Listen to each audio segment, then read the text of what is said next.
हाँ भाई, बहुत लोग दबाने में लगे हुए हैं। छत्तीसगढ़ में यही कोशिश हो रही है कि किस प्रकार से छत्तीसगढ़ सरकार को दबाया जाए, बदनाम किया जाए, चाहे वो राजनेता हो, चाहे कार्यकर्ता हो, पार्टी के पदाधिकारी हो या फिर अधिकारी और कर्मचारी हो। ये सिलसिला शुरू होता है जुलाई 2020 से। झारखंड चुनाव में बुरी तरह से मात खाने के बाद इन लोगों ने इसकी शुरुआत की और आईटी ने रेड डाला। जितने भी जिसे शराब घोटाला के नाम से प्रचारित किया गया, और इस शराब घोटाले में 2019-2020 में केक की रिपोर्ट भी है, वहां उन्होंने जांच भी की।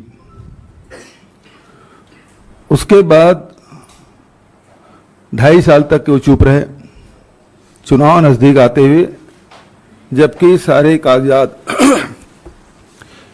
ईडी को सौंप दिया गया था। सॉरी। उसके बाद ईडी सक्रिय होती है और फिर उन्हीं लोगों को बुलाते हैं और कहा जाता है कि 2168 करोड़ के घोटाले हुए। इसमें ये भी कहा गया कि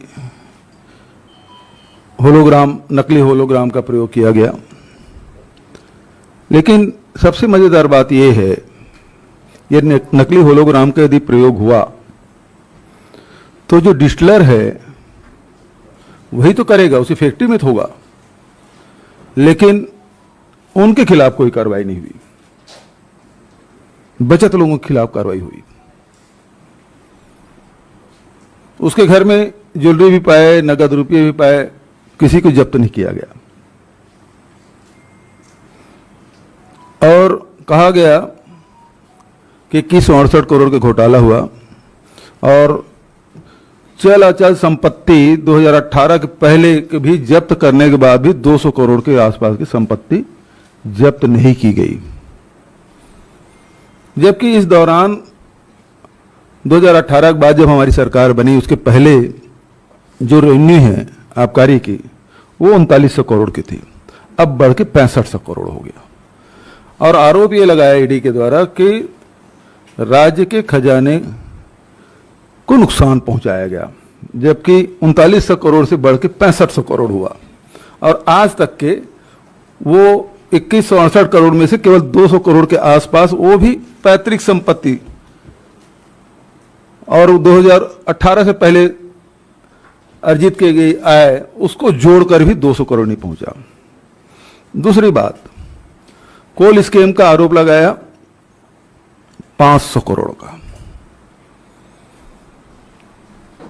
एफआईआर दर्ज हुआ कर्नाटक में, फिर दर्ज हो गया भोपाल में, अभी नोएडा में भी हुआ। और उसके बाद 4 बार वो सप्लीमेंट्री चालान प्रस्तुत कर चुके हैं, और सब मिला के चल अचल संपत्ति सब मिला के अभी तक 150 करोड़ पहुंचा है। आरोप 500 करोड़ का है, लेकिन संपत्ति 150 करोड़, वो बता नहीं पा रहे। तीसरी बात उसमें महत्वपूर्ण, अभी लगातार जो कोशिश की जा रही है कि धान में भी, पैडी में भी स्कैम हुआ। सारे राइस मिल में छापा डाले गए आईटी के द्वारा। अब ईडी सीरीज घुसेगी। तकलीफ उनको यह है कि किसानों के 107 लाख मीट्रिक टन जो धान है वो मिलिंग कैसे हो गया। अभी तक होता यह था कि धान बाहर में पड़े रहते थे, जैसे मध्य प्रदेश की खबरें आती है कि गेहूं बाहर में पड़ा हुआ है और सड़ गया। छत्तीसगढ़ में खबरें आती थी कि धान खुले में पड़ा हुआ है, भीग गया, सूख गया और सड़ गया। वो सारे नुकसान हमने बचाए, उनको हो गई परेशानी, अब उसमें घुसे हुए। अभी डीएमएफ में भी मजेदार बात यह है कि भारत सरकार के द्वारा बिना कोई ECIR के वो माइनिंग डायरेक्टर को चिट्ठी लिखते हैं कि कितना काम हुआ वो हमको बताएं। उसी प्रकार से एक सवाल रजिस्ट्रार को भी किया जाता है कि कितने जमीन की रजिस्ट्री इन 3-4 सालों में, जब से हमारी सरकार बनी है 18-19 के बाद, कितनी रजिस्ट्रियां हुई हैं। इसका मतलब है वो सारे रजिस्ट्री लाएंगे और सबको अभी कम कर क्या रहे हैं, कर ये रहे हैं कि ये घरों में जाते हैं, सबसे पहले मोबाइल जब्त करते हैं, फिर घर में जो संपत्ति है, जो रुपया नगद है, ज्वेलरी है, उसको सीज करते हैं, बैंक खाते सीज करते हैं, डायरी वगैरह भी हो या कुछ कच्चे में लिखा हुआ हो, सबको पकड़ते हैं। 5-6 दिन तक के घर में बंधक बना कर रखते हैं, चाहे वो वृद्ध माता पिता हो, बीमार हो, उनसे कोई लेना देना नहीं, बैठे रहेंगे। तो सवाल तो इनके पास होते नहीं, और जब तक के ऊपर से आदेश नहीं होगा तब तक खाली नहीं करते। फिर वो राजनीतिक सवाल करना शुरू करते हैं, तुम्हारी क्या भूमिका है, तुम किस पार्टी से हो, तुम कितने सीट जीतने वाले हो, इससे क्या होगा, उससे क्या होगा। वो सारे राजनीतिक सवाल भी पूछना शुरू करते हैं। ऐसे ऐसे केस हैं जिसमें ECIR नंबर नहीं है और उनके घरों में ये लोग पहुंच के प्रताड़ित करने, बदनाम करने की कोशिश। अभी जो हमारा राष्ट्रीय महाधिवेशन हुआ छत्तीसगढ़ में, बहुत सारे पत्रकार साथी वहां गए भी थे, और ED के अधिकारी हमारे पार्टी के पदाधिकारियों के यहाँ बिना ECIR नंबर के वहां पहुंच गए, जो कि ये नहीं कर सकते, नहीं करना चाहिए। वो तो जो वेंडर है उसके यहां पहुंच गए। अभी कल ही मेरे राजनीतिक सलाहकार विनोद वर्मा के यहाँ पहुंच गए। मेरे जो OSD है, जो चूंकि मुख्यमंत्री होने के नाते जो क्षेत्र में OSD नियुक्त करते हैं, जो किसी की बीमारी का, किसी का और कुछ काम है, जो दैनंदिनी आते हैं और हम लोग समय नहीं दे पाते, तो वो सारे काम वो लोग करते हैं। उसके घर में पहुंच गए, मिला कुछ नहीं, दिन भर बिठा के रखे। इसका मतलब ये है कि अब पाटन में भारतीय जनता पार्टी प्रत्याशी नहीं लड़ेगा, बल्कि ED और IT लड़ेंगे। एक और बात आपसे कहना चाहता हूं कि पहले CBI ने IT ने छापा डाला, फिर ED घुसी, अब वो कोर्ट में एप्लीकेशन लगाए हैं कि इसमें अब CBI जांच होनी चाहिए। 3-3.5 साल जांच करने के बाद सुप्रीम कोर्ट ने जांच रोक लगाने के बाद नोएडा में FIR भी होता है, और उसके बाद साथ ही वो बिलासपुर हाई कोर्ट में एप्लीकेशन लगाते हैं कि इसकी CBI जांच की जाए। इसका मतलब यह है कि IT और ED दोनों अक्षम है और नकारा है। उन्होंने खुद स्वीकार कर लिया अब CBI जांच उन्हीं केसों में। तो कुल मिलाकर उद्देश्य यह है कि चलती हुई सरकार को किस प्रकार से बदनाम किया जाए, उसे किस प्रकार से बाधित किया जाए। एकमात्र उद्देश्य राजनीतिक है, और राजनीति के अलावा कुछ भी नहीं है। हमारे गृह मंत्री जी जाते हैं, यहां से 2-2 बार गए, वो सीधा भारतीय जनता पार्टी कार्यालय में जाते हैं, वहीं रात रुकते हैं, पता नहीं क्या करते हैं और चले आते हैं। तो कुल मिला के है कि आप प्रजातांत्रिक ढंग से चुनाव नहीं लड़ना चाहते, आप ED और IT के माध्यम से लोगों को डरा के, धमका के, उसके कार्य को बाधित करके उसको प्रताड़ित करें। और ED जो है वो कितने लोगों को मारपीट कर रहे हैं, कितने लोगों को धमका रहे हैं, आप इस पेपर में दस्तखत करो नहीं तो आपको जेल भेज देंगे। रात भर, मतलब 45 घंटा लोगों को सोने नहीं दिए। रात को 10-11 बजे के बाद आपको पूछताछ करने का अधिकार नहीं, लेकिन यदि आप ED ऑफिस के आप फुटेज निकालेंगे तो सारे जो पूछताछ है वो 11 बजे के बाद शुरू होती है। अमानवीय तरीके से निरंकुश हो चुके हैं। जितने ये लोग संशोधन किए तो बेतहाशा उनको अधिकार मिला हुआ है, और जमानत तो किसी को होना नहीं है। 8-15 दिन, हफ्ते, महीने, दिन की बात नहीं, आप सालों पड़े रहिए, कोई जमानत उमानत होना नहीं। तो डर यही है, डर ये बताते हैं कि आप, हम जो कह रहे हैं, उस जो पेपर लिख के लाए हैं उसमें दस्तखत करो, हस्ताक्षर करो, और नहीं तो आप जेल जाओगे, और जेल जाने के बाद आपको जमानत नहीं मिलेगी। ये स्थिति छत्तीसगढ़ में है, और इतने कम से कम उस छोटे से राज्य में 200 से अधिक आईटी और ईडी डीआरआई करके छापे पड़ चुके हैं।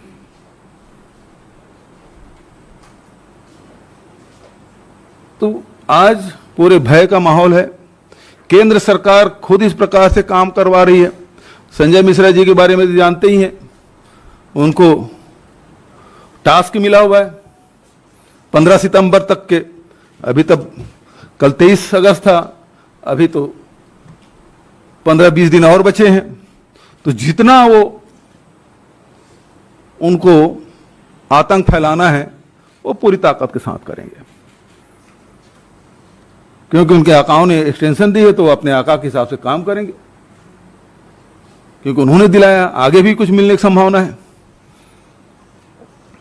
तो ऐसे व्यक्ति यदि काम करेंगे, ऐसे इस उद्देश्य से काम करेंगे, तो फिर प्रजातंत्र तो खतरे में है।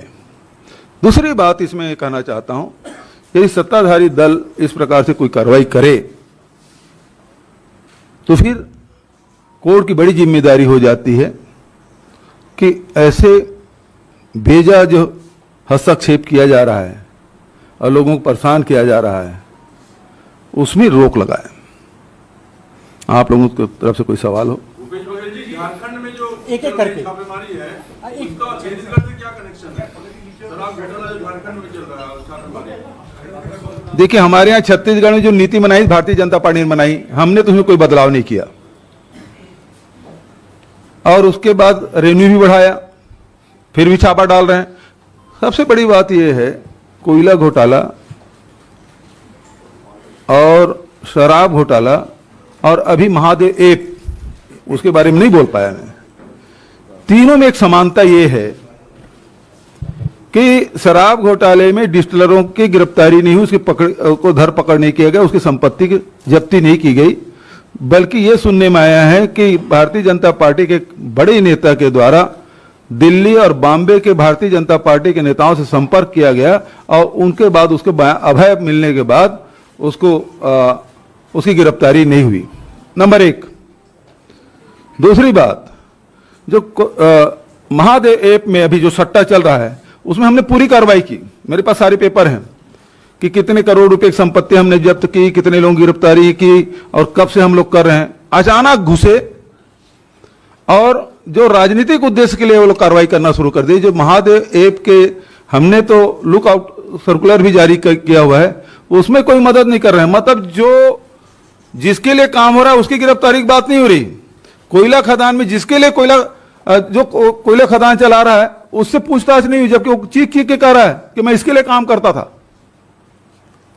शराब घोटाले में वही, तीनों में एक समानता है। जो मुख्य आरोपी है, जिसके लिए जो सबसे लाभार्थी है, सबसे बड़ा, उसके खिलाफ ईडी आईटी कोई कार्रवाई नहीं कर रही। ये स्थिति है। संजीव बघेल साहब जी, बघेल साहब, जैसे महादेव के बारे में मैंने बताया कि जो व्यक्ति और उसमें रवि उप्पल है और सौरभ चंद्राकर, दोनों दुबई में हैं। तो हमने मदद मांगी है, उसमें कोई कार्रवाई नहीं। दूसरी बात यह है कि शराब के मामले में हम लगातार कह रहे हैं कि आप इनको गिरफ्तार क्यों नहीं कर रहे हैं। हम पत्र भी लिख रहे हैं। और मजेदार बात यह है कि चिट फंड घोटाला हुआ, उसमें मैंने भारत सरकार को चिट्ठी लिखा, भाई हजारों करोड़ रुपए छत्तीसगढ़ के लोगों को पैसा डूब गया है, हम लोग, हमारी सीमित दायरा है, मनी लॉन्ड्रिंग हुआ है, दूसरे राज्यों में संपत्ति बनाई गई है, उसका आप, उसके लिए आप मदद करें। तो आज तक कोई जवाब नहीं आया है। ये तो भारत सरकार का रवैया इस प्रकार से। बघेल साहब, संजीव पीटे।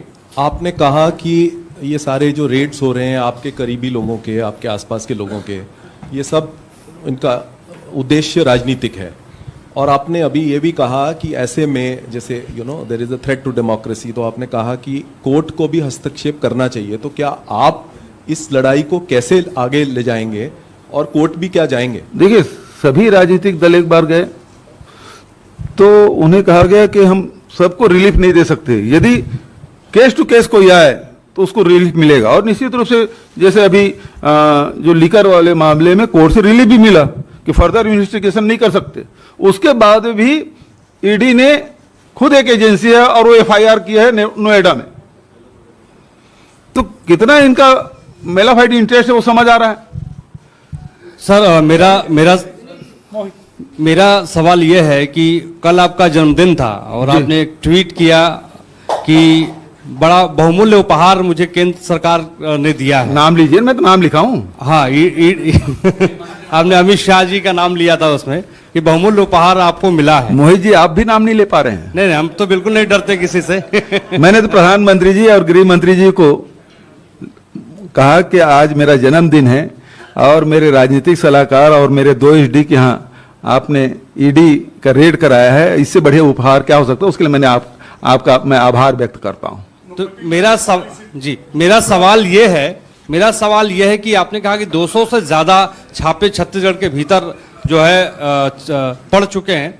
आने वाले वक्त में विधानसभा चुनाव है, 1 से 2 महीने के बाद चुनाव वहां पे होने वाले हैं। चुनाव प्रक्रिया और चुनाव के ऊपर कितना बड़ा असर देखते हैं, खासतौर पे कांग्रेस के लिए इन छापों के बाद? देखिए, अभी तो मैं आपको और बता देता हूं कि 200-250 की टीम जाने वाले आईटी की, वो पूरे छत्तीसगढ़ की छापा डालेगी।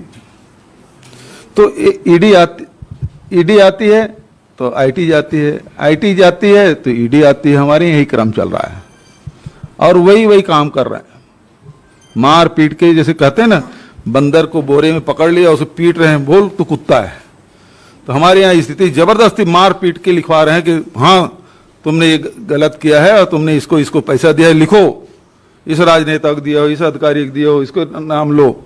यही चल रहा है और ये बात छत्तीसगढ़ के लोग सब जान चुके हैं कि जितना ये रेट डालेंगे उसकी सीट और घटेगी। वैसे 15 सीट है, अभी तो वर्तमान में 13 ही सीट बची है और ऐसे करते रहेंगे तो 13 सीट भी मुश्किल होगा। बघेल साहब, ईडी और ये जो छापेमारी हो रही है, इस पे राजनीतिक विद्वेष है सत्तारूढ़ दल का जो केंद्र में है। महादेव ऐप के मसले में आप कह रहे हैं जो मुख्य आरोपी हैं उनके खिलाफ कार्रवाई नहीं हो रही है, वहां पर भी क्या राजनीतिक विद्वेष आपको लग रहा है? ऐसा क्यों हो रहा है? अब उसमें पूरे प्रकरण मेरे पास पूरे केस हैं, मैं आपको कॉपी दे दूंगा कि हमने क्या क्या कार्रवाई की। और उसके बाद हमने खुद ही कहा इसमें जांच करें, लेकिन वो सीधा जो मुख्य आरोपी हैं, जो मुख्य खिलाड़ी हैं, जो ऐप चला रहे हैं, वैसे भारत सरकार करे क्या 28% जीएसटी दे दें, फिर सब लीगल, क्योंकि वो क्रिकेट में भी कर रहे हैं और सब में वो सब बेट करा रहे हैं। तो उनको पकड़ने के बजाय केवल राजनीतिक जिससे लाभ मिल सके भारतीय जनता पार्टी को, उन पे आप कार्रवाई कर रहे हैं। आपका उद्देश्य जनता के पैसा बचाना नहीं है, आपका उद्देश्य यह है कि अपने आका को खुश करने के लिए राजनीतिक द्वेषवश कार्रवाई करना है। सर मेरा सवाल है, बात जो की थी ट्वीट से जुड़ा हुआ सवाल है। बीजेपी कह रही है कि सीएम इमोशनल ब्लैकमेल कर रहे हैं। जी, बीजेपी कह रही है कि आप इमोशनल ब्लैकमेल कर रहे हैं, सीएम इमोशनल ब्लैकमेल। भाई हमारे यहाँ 200 घरों में छापा पड़ गया है और दर्जनों लोग को जेल में ठूसने कार्रवाई कर दें, इसमें इमोशनल क्या बात है? ये तो सच्चाई है। मेरे जो खनिज विकास निगम का अध्यक्ष है, बिना ईसीआईआर नंबर के दिन भर बैठे रहे उसके घर में। सन्नी अग्रवाल जो सन्निर्माण कर्मकार मंडल का अध्यक्ष है, बिना ईसीआईआर नंबर के आप 2 दिन तक के बैठे रहे, उसके भतीजे के साथ मारपीट किए। तो ये नहीं लगता कि बिना अपराध के आप किसी घर में घुस रहे हैं? बिना ईसीआईआर के आप माइनिंग डायरेक्टर को बोलते हैं कि कितने आप डीएमएफ में काम हुए उसकी जानकारी दो। आप जो रजिस्ट्री ऑफिस है उसमें आप कर रहे हैं कि पूरे प्रदेश में जितनी रजिस्ट्रियां हुई है उसकी हमको कॉपी दो। किस तहत मांग रहे हैं आप? यदि केस कोई पर्टिकुलर केस है, इस केस से संबंधित इन व्यक्तियों के द्वारा कितनी संपत्तियां अर्जित की गई, कितनी रजिस्ट्री की गई, यदि ये मांगते तो समझ आता कि ये सही तरीका है।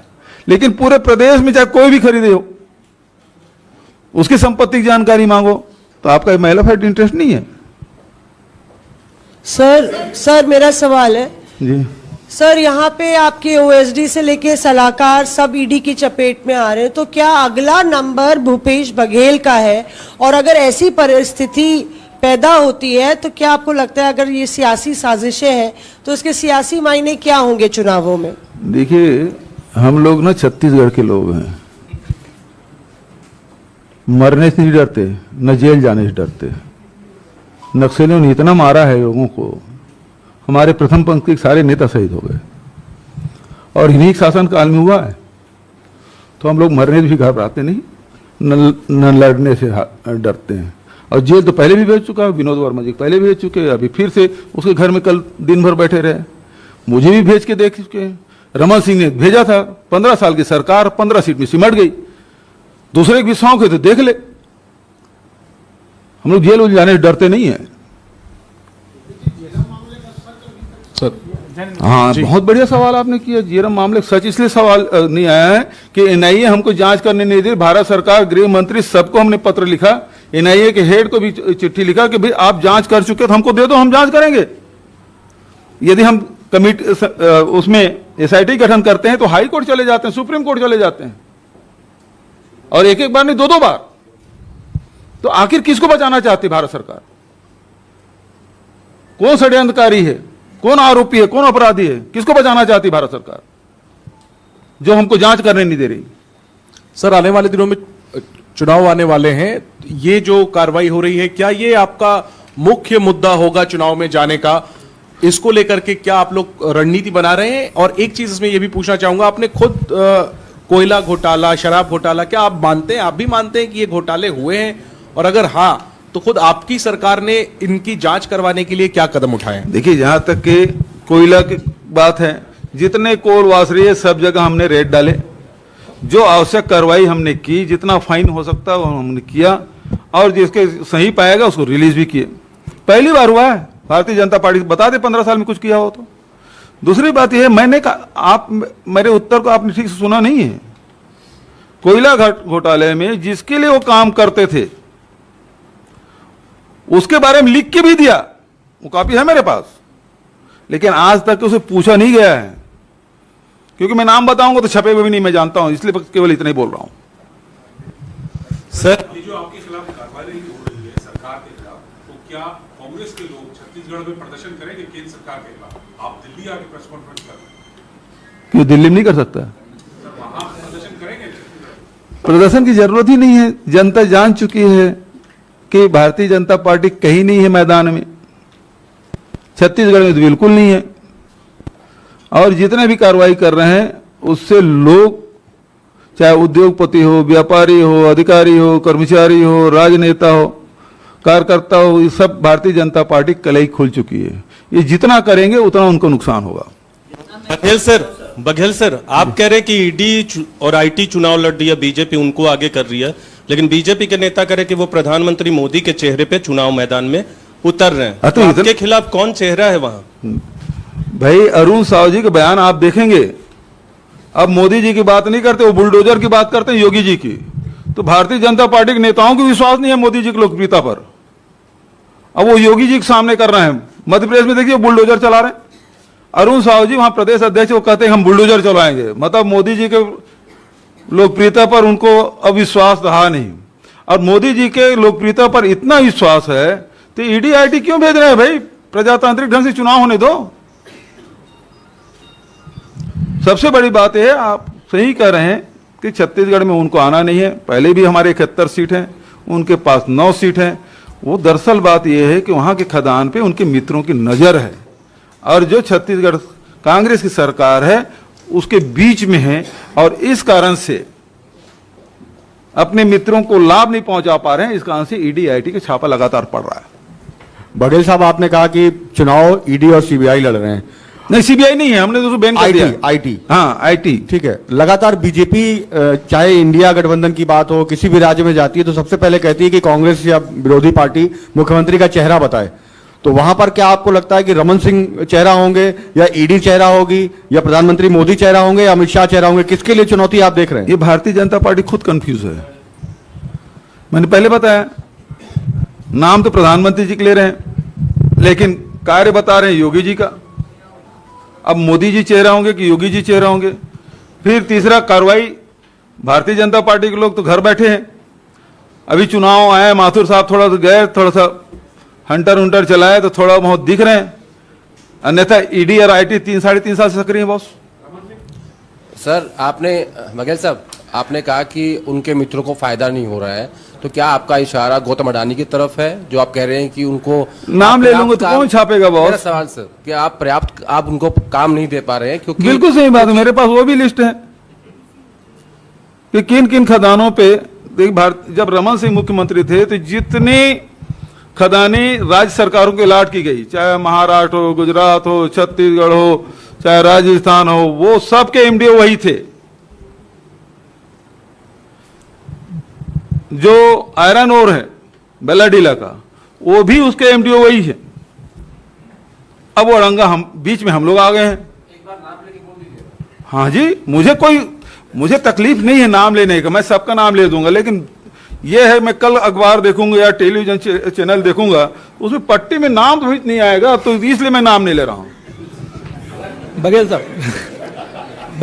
साहब, चुनाव की तैयारी छत्तीसगढ़ में चल रही है। आपने ये तो कह दिया कि ये जो आरोप लगे हैं और जिस तरीके से जांच पड़ताल चल रही है, ये राजनीतिक विद्वेष की भावना है, लेकिन राजनीतिक चुनौती की बात करें, वहां पर चुनाव आयोग की टीम गई हुई है। इसके अलावा दूसरी तरफ देखें तो आम आदमी पार्टी जो इंडिया गठजोड़ में शामिल थी, लेकिन कुछ खटास बढ़ी है, और उससे पहले उन्होंने भी वहां पर छत्तीसगढ़ में चुनाव लड़ने का ऐलान किया है। तो मुकाबला अगर त्रिकोणीय होता है तो कांग्रेस के लिए क्या चुनौती होगी? बढ़िया है, केजरीवाल जी मीडियम कैसे बने रहना है उसके तरीका जान गए हैं।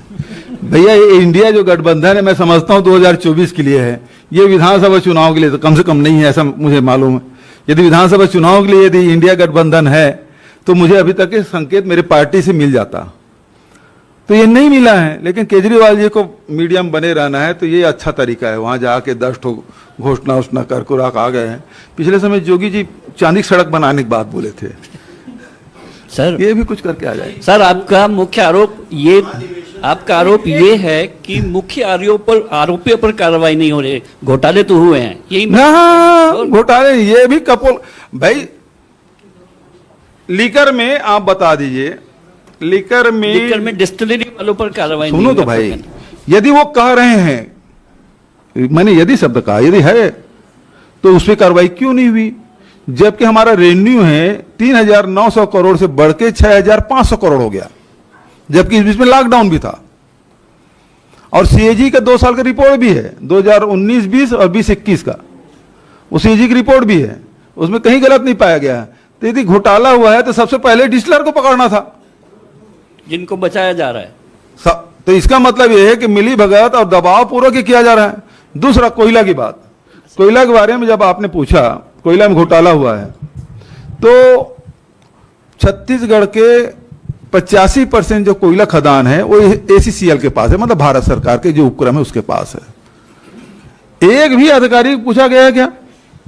उसके सुरक्षा अधिकारी हैं, यदि कोयला चोरी हुआ है, वसूली की गई है, तो उसके अधिकारी हैं, है ना, सिक्योरिटी है ना, वहां अधिकारी हैं, उससे क्यों पूछताछ नहीं हुई? कैसे कोयला चोरी हो गया, कैसे यहां से वो पैसा वसूली किया जा रहा है? किसी से पूछा है? नहीं पूछा है, तो फिर घोटाला कहां से हो गया? और जो सारी संपत्तियां चीख चीख के कर रही है, सारे संपत्ति को 4 बार आप सप्लीमेंट्री चालान प्रस्तुत कर चुके हैं, तब भी 150 करोड़ नहीं हो रहा है। तो इसलिए सरकार को बदनाम करने को, घोटाला उटाला हुआ नहीं है। सर, जिस तरीके से आपके राजनीतिक सलाहकार विनोद वर्मा पे कल रेड पड़ा, क्या इनडायरेक्टली वे में आप पे वो रेड था? या फिर दूसरा सवाल मेरा ये है कि ईडी अपना काम कर रहा है, तो इस पे विपक्ष पार्टी या फिर कांग्रेस सवाल क्यों उठा रही है? जैसे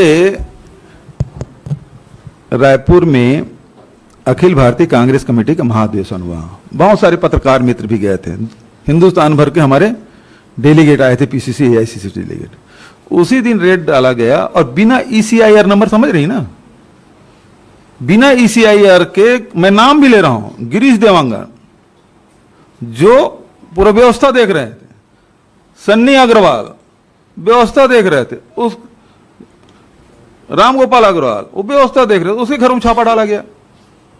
तो आपका उद्देश्य क्या था? महाधिवेशन को असफल करना चाहते थे, ठीक है ना। विनोद वर्मा जी मेरे राजनीतिक सलाहकार है, राजनीतिक कामों को देखते हैं, कार्यकर्ताओं को प्रशिक्षण देने का काम करते हैं, पूरी रणनीति भी बनाते हैं, सब हो रहा है। यदि विनोद वर्मा को डिस्टर्ब करोगे तो हमारे सारे कार्यक्रम डिस्टर्ब होंगे। तो इनडायरेक्टली वे से अगर देखा जाए तो ये रेड आप पे था। तो है ही इनडायरेक्ट, क्या वो तो पूछ ही लिए, आपको गिरफ्तार करेंगे हम। हमने कहा आ जाए भाई, साहब बहादुर कौन रोक सकता है? बघेल साहब,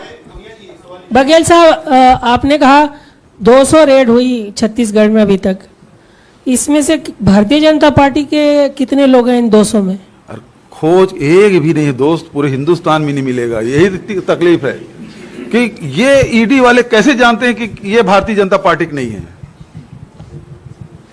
और मजेदार बात यह है कि भारतीय जनता पार्टी के लोग पहले बयान देते हैं और वैसी कार्रवाई होती है, और उसका जो प्रेस विज्ञप्ति है वो भी हूबहू वही शब्द भी आगे पीछे नहीं होता, ऐसी विज्ञप्ति निकलती है।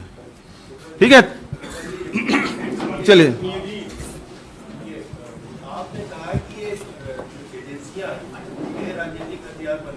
जी,